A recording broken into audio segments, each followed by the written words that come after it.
Halo semua, perkenalkan kami dari kelompok 3. Hari ini kami berada di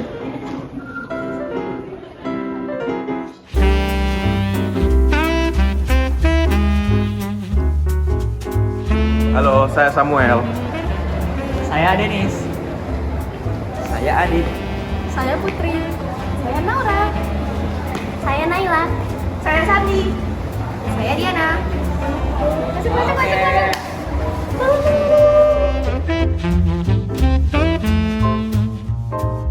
Nah, sekarang kelompok kami sendiri dalam proyek kolaborasi ini kami memilih tema Cinta Tanah Air. Karena berdasarkan pengamatan kelompok kami sendiri, di masa sekarang kenyataannya generasi milenial ataupun generasi Z sekarang sudah mulai melupakan dan mencintai tanahnya sendiri. Sehingga kami tertarik untuk mempelajari bagaimana hal-hal yang bisa kita lakukan untuk bisa meningkatkan rasa cinta tanah air bagi generasi milenial ataupun juga generasi Z sekarang. Cinta tanah air tidak hanya diwujudkan melalui kata-kata, tetapi juga melalui penghargaan terhadap sejarah dan perjuangan bangsa. Oleh karena itu, kita memilih Museum Siola untuk menjadi tempat kunjungan kita. Museum Siola Surabaya menjadi salah satu saksi bisu semangat juang arek-arek Surabaya untuk mempertahankan kemerdekaan Indonesia. Begitu memasuki area museum, kami disambut suasana yang memadukan unsur sejarah dan teknologi modern. Museum ini dibagi menjadi 5 zona utama yang menggambarkan perjalanan Surabaya dari masa ke masa. Kira-kira ada apa saja ya di setiap area Museum Siola? Yuk simak penjelasannya. Zona pertama ialah Surabaya pada masa pra-kolonial. Zona pertama ini membawa kita jauh ke masa sebelum penjajahan. Di sini ditampilkan peta kuno, replika pelabuhan tua, miniatur kapal dagang, serta artefak kehidupan masyarakat pesisir. Kita bisa melihat bagaimana Surabaya sudah menjadi pusat perdagangan dan pelayaran penting di Jawa Timur, bahkan sebelum kedatangan bangsa Eropa. Zona ini juga memuat cerita asal-usul nama Surabaya, yang berasal dari legenda pertempuran ikan sura dan buaya, yang merupakan simbol keberanian dan kekuatan rakyatnya. zona kedua, Surabaya pada masa kolonial Belanda. Di zona ini terdapat foto-foto kota lama, arsip pemerintahan kolonial, serta maket bangunan seperti Gedung Internatio dan Jembatan Merah. Zona ini menunjukkan bagaimana Belanda mengubah Surabaya menjadi kota industri dan pelabuhan modern. Tetapi juga bagaimana kehidupan sosial masyarakat dibatasi dan diawasi. Ada pula koleksi peralatan rumah tangga dan pakaian era kolonial yang menunjukkan gaya hidup masyarakat saat itu. Zona 3, Surabaya di bawah pemerintah militer Jepang. Zona ketiga menampilkan masa yang cukup kelam dalam sejarah Surabaya.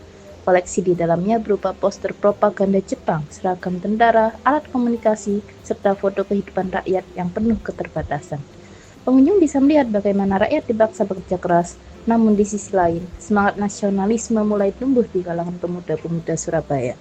Zona ini menegaskan bahwa di tengah penderitaan, semangat kemerdekaan tidak pernah padam. Zona keempat, Surabaya pasca proklamasi, suasana heroik langsung terasa di zona ini. Terdapat foto-foto pertempuran 10 November 1945, bendera merah putih, senjata bambu runcing, dan dokumen perjuangan yang digunakan rakyat untuk mempertahankan kemerdekaan. Di sini juga ada rekaman pidato Bung Tomo yang menggugah semangat serta kisah perjuangan arek-arek Surabaya yang rela berkorban demi tanah air. Zona ini menjadi pengingat bahwa kemerdekaan yang kita nikmati hari ini adalah hasil dari keberanian luar biasa rakyat Surabaya. Lalu zona 5, Surabaya di masa depan. Zona terakhir terasa lebih modern dan interaktif.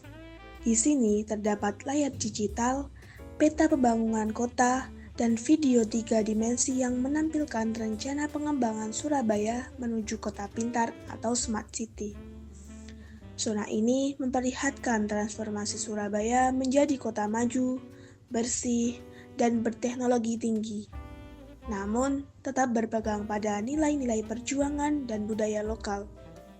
Bagian ini memberi gambaran bahwa semangat arek Surabaya terus hidup, kini dalam bentuk inovasi dan kemajuan.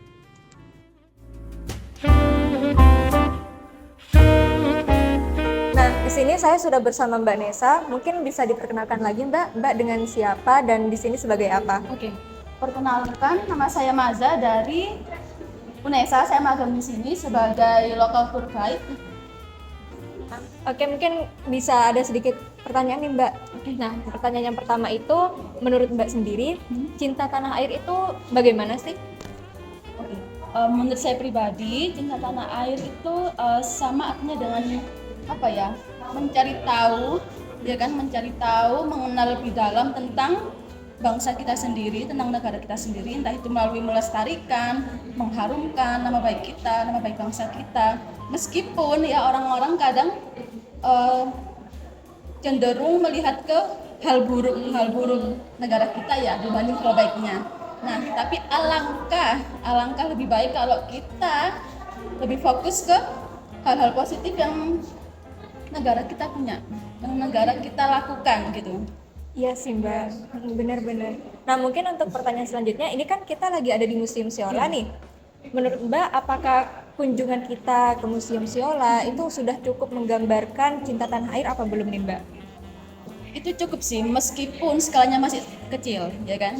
Nggak mungkin dong kalau kita terkadang kan ada setiap zaman itu kan beda kan ya bentuk cara cinta tanah airnya. Sekarang di zaman modern ini menurutku buat mengunjungi museum sendiri itu udah cukup menggambarkan cinta tanah air. Oke Mbak, kalau di Museum Siola ini yang paling best seller itu koleksi yang mana Mbak? Best seller kita nggak dijual. Kayak yang paling banyak orang tertarik gitu Mbak. Yang paling banyak tertarik itu biasanya ini prasasti Kamalagian karena paling menonjol ya di zona 1 ini, dan itu berkisah tentang kebaikan Raja Airlangga, jadi mereka selalu tertarik di prasasti ini. Oke Mbak, terima kasih Mbak. Iya.